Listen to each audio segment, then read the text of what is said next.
The international best-selling author Linwood Barclay will be headlining this year's BOOKAPALOOZA, Saturday, July 13th at the Minden Community Center. Linwood Barclay's best-selling thrillers include Broken Promise, The Lie Maker, and his new release, which I devoured recently, I Will Ruin You. And he's also the author of thrillers for young readers as well. He has more than 7 million copies in print, and that's a total of more than 20 novels in total. Linwood, thank you for taking the time to chat with me today. It's a pleasure. Glad to be here. Yeah, I understand that Stephen King is one of your fans, and I know you and he communicate on a regular basis. Stephen is the kind of author who does a lot of intense background work before he starts a novel. And then there are other authors who I've chatted with over the years who often find an interesting character and then they see where he goes. And I'm wondering, where does your preparation fall? What kind of approach do you take? Well, I know they talk about, they ask authors whether you're a plotter or a pantser. Like, do you plot the whole thing out or do you sort of go by the seat of your pants? And I know others who do both, and I sort of fall somewhere in between. I don't, I do whatever research I may need to do for a book, but I'm not sort of one of those research heavy people. I set my books generally in a world that I'm already familiar with, so that kind of helps. But I like to know the big picture in a book before I get started. I want to know, kind of who did what. I want to know what the foundation is of it. And so, I don't really see the opportunities that exist in the book until I get into it. But I kind of compare it to, I have sort of two analogies. One is I wouldn't start building a house without a set of blueprints and a foundation. But I can always figure out later what color to paint the rooms or what kind of furniture to get. And all those things can come later. Or it's like if you get in a car in New York and you're going to LA, you know where you're going to end up, but there's 100 ways to get there. And so the big picture stuff I know, but the other stuff I am flying by the seat of my pants. Well, your latest novel, I Will Ruin You, which kept me on edge throughout the entire book. It's about a man who becomes a local hero, but then becomes a target of a dangerous blackmailer. And I wasn't sure Richard was going to survive the book. It was a cliffhanger, I'll tell you. How did you approach this book? Where on earth did the idea come from for this novel? That's a really good question. I think part of it was I had been thinking, I'll start again. A lot of times the idea that you have for a book, it begins as something and then it turns into something else. So when you look back at what got you started on the book, that ends up not being the sort of the main thing that the book ended up being about. But I had been thinking at one time, what would it be like if a married couple both thought that the other might be responsible for the murder of someone who was a threat to them?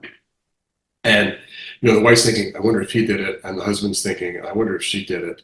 And neither of them they're both too afraid to ask each other. That, I think, was one of the things that kind of got me started. But then the book turned into something else. And there was a case in the US this is about 10 years ago, of a kind of major political figure who was, I think, at one point, the Speaker of the House. And we learned years even later, was paying off a blackmailer who was alleging him of misconduct when he was back in teaching in the school system. So I think those kind of ideas kind of came together at some point when I started working on this. One of the things that I was very taken with, the book is very much about today and the circumstances that you created. I got the feeling that, I could probably see that somewhere in the world. There was a lot of realism that was in the novel because of social media and how communication works today. Was that one of the things that was behind this book? Oh, yeah. I mean, I think that even when you're writing a thriller, when I'm doing what you would call entertainment, that doesn't mean that I can't, grind a few axes and things that bother me. And I mean, one of the sort of subplots of the novel is parental opposition to books that are being taught in the school, that they think, well, they shouldn't have those, or they should be banned. And this sort of movement, particularly south of the border, this move to ban all sorts of reading material, which drives me crazy. And that became part of this book. And so things that are current often find a way of making their way, make their way into my novels. I mean, I did a book a few years ago. I think it was called Elevator. I think it was Elevator Pitch, and that whole sort of really hard left-right divide, and the sort of east and west coast of the U.S. and usually have this great big middle, and they're sort of diametrically opposed in how they see the world. Things like that interest me will find their way into the books. You came to Canada from Connecticut when you were just a young lad, and you ended up getting an English degree from Trent University. And along that period of time, you had some really fine mentors, including Margaret Lawrence. And I'm wondering what impact these mentors had on your early career. Well, I had two really notable writers who I was fortunate enough to know personally, and who read the stuff that I was writing in my late teens and early 20s. One was Margaret Lawrence, who I knew, of course, because she had been a writer in residence at Trent and lived up in Lakefield, and so that allowed us to connect. And the other was Kenneth Miller, who wrote under the name of Ross MacDonald, and wrote the Lou Archer series of novels that were very big from the 60s through to the end of the 70s. And even though my first published novels were still years away, the fact that two people of that caliber would show an interest in me and in what I was doing, I think gave me some confidence that maybe at some point I could do this, It just took a little while longer. But it meant a lot to me, And Margaret became a very dear friend to us, and for me, I mean, my favorite writer in the world was Ross MacDonald, and the fact that I was able to, through a series of circumstances, have a long correspondence with him and actually spend an evening with him, had dinner with him one night in May of 1976. So. I don't know. I guess the fact that they showed some interest built my confidence. Well, during that time, and you started writing novellas when you were about 10 years old. So this. Oh, I was writing. I mean, I think by the time I was in grade 5 or 6, I got my dad to teach me how to type on this immense Royal manual typewriter that weighed about the same as Volkswagen. And because it took too long to handwrite stories, and I would write, when I was a kid, I would write what we would call fan fiction today. I would write novellas based on my favorite TV shows. I would take the characters created by others and write my own adventures and I would write 30, 40-page type novellas for Mission Impossible, The Man from U.N.C.L.E., and The Invaders, and all that kind of stuff. And and then as I got older, I thought, perhaps I could use characters of my own. But yeah, I was writing like crazy from I don't know, age 10 or 11 on. Incredible. And then when you were 22, you went to the Peterborough Examiner as a writer, and then in 1981 to the Toronto Star, where you held a number of positions. And during that time, you were still hammering away at your novels, and you developed some Zach Walker novels during that period of time.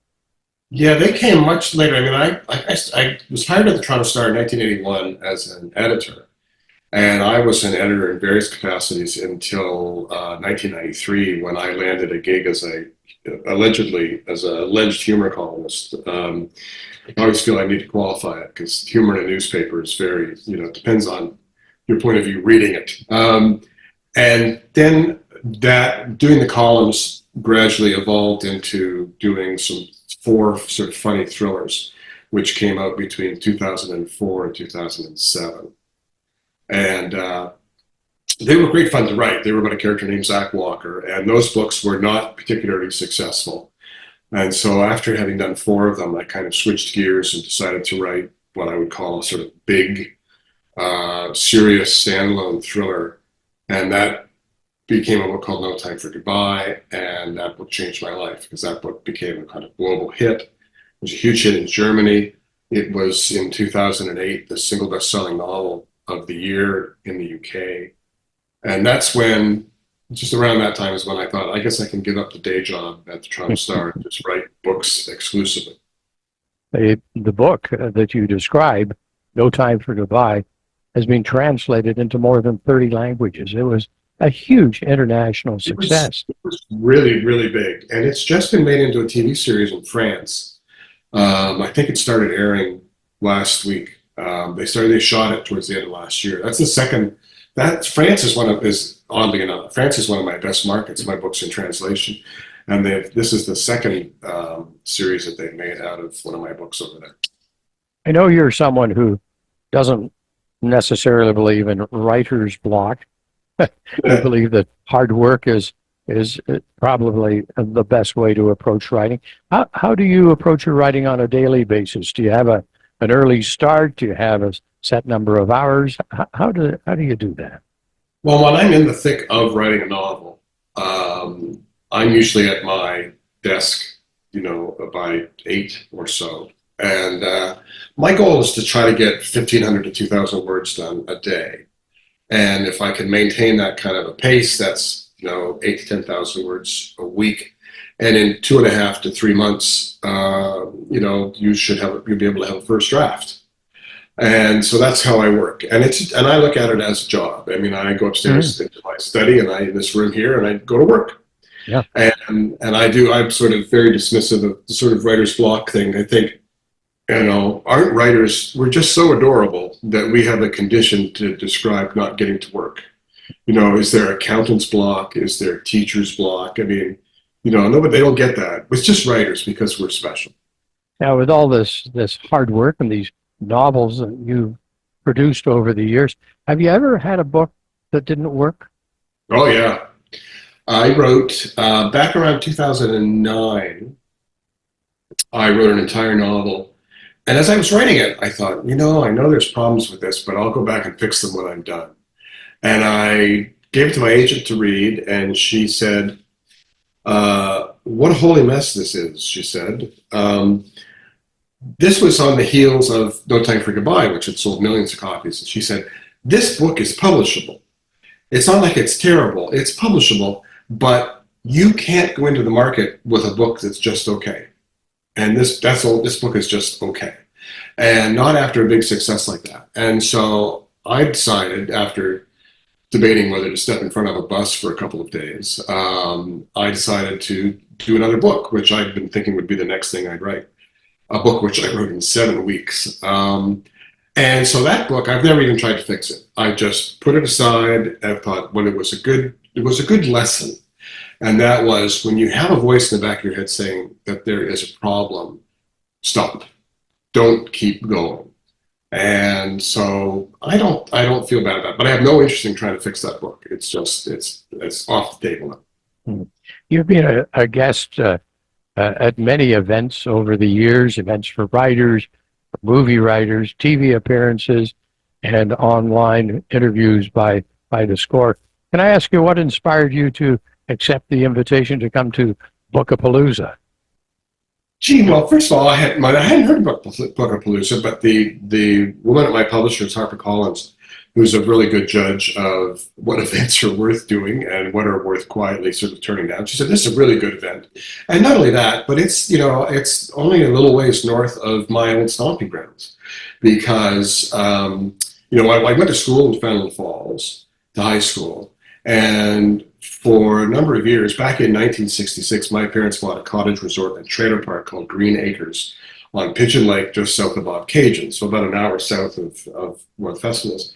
And when I was 16, I essentially took over running that business. My father had passed away, and I took over running the business and kind of looking after everything and also looking after my brother who was suffered from schizophrenia. But so Bookapalooza is just a little bit north of my old stomping grounds. So I thought I jumped at the opportunity to be able to come back up that way because I don't get up that way very often. I'm pretty sure I can guarantee you a great time.